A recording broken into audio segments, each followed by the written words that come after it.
Hello friends, welcome back to our channel Krish cookery. இன்னைக்கு நாம உடனடியாக டக்குன்னு செய்யக்கூடிய ஒரு பிரேக்ஃபாஸ்ட் ரெசிபி தான் பார்க்க போகிறோம். இதுக்கு தேவையான இன்க்ரீடியன்ஸும் குறைவு தான். இப்போ வாங்க இந்த இன்ஸ்டன்டான ரெசிபி எப்படி செய்யலான்னு வீடியோக்குள்ளே போய் தெரிஞ்சுக்கலாம். வீடியோக்குள்ளே போகிறதுக்கு முன்னாடி நீங்கள் இன்னும் நம்ம சேனலை சப்ஸ்கிரைப் பண்ணலன்னா கீழே இருக்கிற சப்ஸ்கிரைப் பட்டனையும் கூடவே இருக்கிற பெல் சிம்பளையும் கிளிக் பண்ணிக்கோங்க. அப்போ தான் நம்ம சேனலில் போடுற ஒவ்வொரு வீடியோஸோட நோட்டிஃபிகேஷன்ஸ் உங்களுக்கு உடனுக்குடன் கிடைக்கும். இப்போ வாங்க வீடியோக்குள்ளே போகலாம்.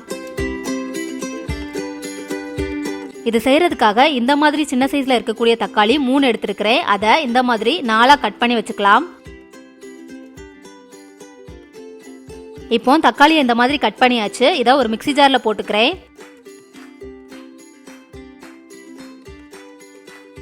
இது கூட காரத்துக்கு 3 காய்ஞ்ச மிளகாய் போட்டுக்கிறேன். கூடவே 4 சின்ன துண்டு இஞ்சியும் போட்டுக்கிறேன். இப்போ இது எல்லாத்தையும் சேர்த்து நல்லா பேஸ்டா அரைச்சிட்டு வந்துடலாம். இப்போ இதை நல்லா பேஸ்டா அரைச்சிட்டு வந்தாச்சு. இதில் 1/2 கப் ரவை சேர்த்துக்கிறேன்.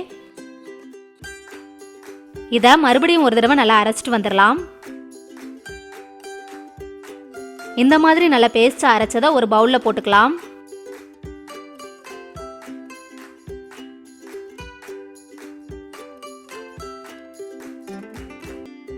இப்போ இதில் ஒரு 1/4 கப் கோதுமை மாவு சேர்த்துக்கிறேன். கூடவே 1/2 கப் அரிசி மாவு சேர்த்துக்கலாம். இதுக்கு தேவையான அளவு உப்பு. இப்போ இதில் 1 கப் தண்ணி ஊற்றிட்டு கட்டி எதுவும் இல்லாமல் நல்லா கலந்து எடுத்துக்கலாம்.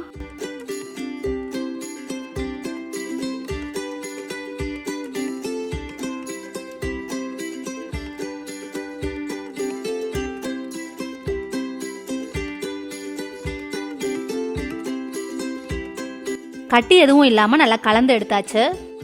இப்போ இதில் ஒரு பெரிய வெங்காயத்தை ரொம்ப சின்ன சின்னதாக கட் பண்ணி வச்சுருக்கிறேன். அதையும் சேர்த்துக்கிறேன்.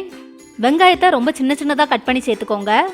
இது கூட 1 டீஸ்பூன் ஜீரகம், 1/2 டீஸ்பூன் மிளகுத்தூள், 1/2 கப் தண்ணி சேர்த்துட்டு எல்லாத்தையும் நல்லா மிக்ஸ் பண்ணிக்கலாம்.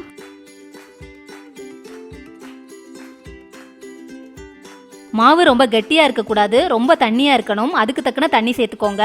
நீர் தோசையிலலாம் மிக்ஸ் பண்ணுற மாதிரி அந்த கன்சிஸ்டன்சியில் இருக்கணும். நான் இப்போ 1/2 கப் தண்ணி ஊற்றிக்கிறேன். முதல்ல மிக்ஸ் பண்ணும்போது 1 கப் தண்ணி ஊற்றிருந்தேன். இப்போ 1/2 கப் தண்ணி ஊற்றிருக்கிறேன். இந்த மாவு எடுத்து ஊற்றும் போது ரொம்ப தண்ணியாக இருக்கணும். அந்த அளவுக்கு தண்ணி ஊற்றி மிக்ஸ் பண்ணிக்கோங்க. அதே மாதிரி நம்ம சேர்த்துக்கக்கூடிய கோதுமை மாவு 1/4 கப் மட்டுமே சேர்த்துக்கோங்க. தேவைப்பட்டால் குறைவாக கூட சேர்த்துக்கலாம். ஆனால் ரொம்ப அதிகமாக சேர்த்துடக்கூடாது. அடுத்தது ஸ்டவ்ல ஒரு தோசை தவா வச்சுட்டு அது ஹீட் ஆனதுக்கு அப்புறமா தோசையா சுட்டு எடுத்துக்கலாம். முதல்ல மாவை சைடில் ஃபுல்லும் சுற்றி ஊற்றிட்டு அதுக்கப்புறமா உள்ளே ஊற்றிக்கோங்க. இடையிடையே இந்த மாதிரி கேப் கடந்தாலும் பரவாயில்லை. ஆனால் மாவை மேலே ஊற்றிடாதீங்க. ரொம்ப மெல்லிசாக தான் இதை சுட்டு எடுத்துக்கணும். சைடில் கொஞ்சமாக எண்ணெய் ஊற்றிட்டு அதை நல்லா வேக வச்சுக்கலாம்.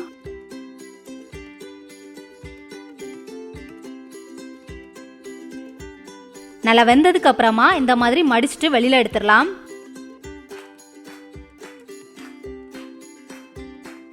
இதே மாதிரி எல்லா மாவுலையும் தோசை சுட்டு எடுத்துக்கலாம். சப்போஸ் நீங்க ரொம்ப திக்கா மாவு ஊத்திட்டீங்க அப்படின்னா 2 பக்கமும் திருப்பி போட்டு வேக வச்சு எடுத்துக்கோங்க.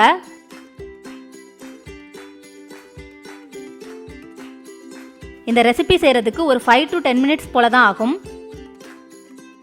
தோசை மாவு எதுவும் அரைக்கலனா இந்த மாதிரி உடனே இன்ஸ்டண்டா செஞ்சிடலாம். எப்பவுமே ஒரே மாதிரி தோசை சாப்பிட்டு போர் அடிச்சவங்க இந்த மாதிரி டிஃப்ரெண்ட்டாக செஞ்சு பாருங்க. ரொம்பவே டேஸ்ட்டாக இருக்கும். இது கூட சைட் டிஷ்ஷாக தேங்காய் சட்னியும் வச்சு சாப்பிடலாம். அப்படி இல்லைனா தனியாகவே இதை சாப்பிட்றலாம். ரொம்ப டேஸ்ட்டாக இருக்கும். இவ்வளோ தான் இந்த இன்ஸ்டன்டான ரெசிபி. உங்களுக்கு பிடிச்சிருந்துன்னா லைக் பண்ணுங்கள், உங்கள் ஃப்ரெண்ட்ஸ் கூட ஷேர் பண்ணுங்கள், கமெண்ட் பண்ணுங்கள். இதே மாதிரி ரொம்ப ஈஸியான ரெசிபிஸ்லாம் பார்க்கணுன்னா நம்ம சேனலை சப்ஸ்கிரைப் பண்ணிக்கோங்க. வேற ஒரு சூப்பரான ரெசிபியோட உங்களை மீட் பண்ணுறேன். அது வரைக்கும் பாய்.